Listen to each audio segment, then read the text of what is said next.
What insane wedding rule did your Bridezilla sister make that nearly killed someone? Because mine banned prescription medicine, and it sent my boyfriend to the hospital. My sister Lena was always dramatic, but nothing prepared me for the circus she called her wedding. 2 months before her big day, she and her fiancé, Travis, who sells wellness supplements online, got obsessed with this natural healing lifestyle.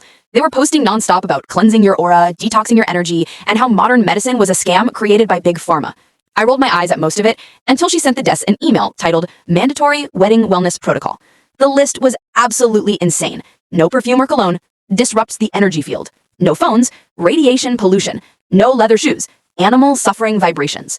But one rule made my jaw hit the floor. No prescription medications allowed on the property. None. I immediately called her.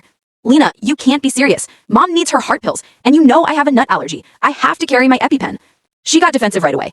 This is my wedding day, Aubrey. I won't have people contaminating my sacred space with Big Pharma poison. If you really loved me, you'd support my vision.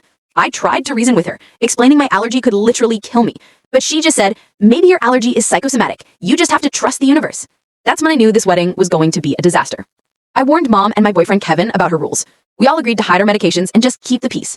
The wedding was held at some outdoor energy retreat in the middle of nowhere. No signal, no nearby hospital, nothing.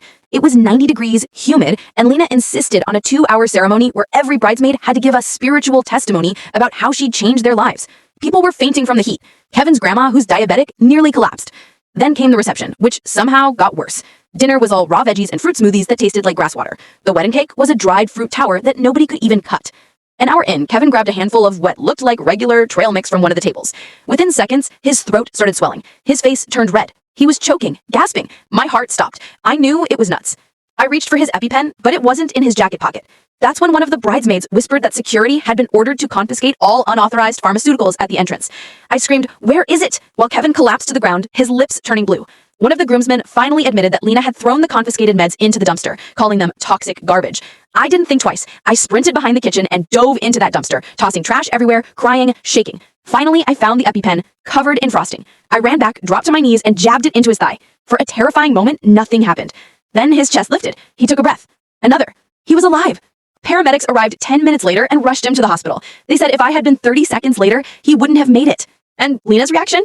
The next day, she posted on social media complaining that pharmaceutical addicts had ruined her perfect wedding. She even accused Kevin of faking the reaction for attention. That was it for me. I blocked her everywhere.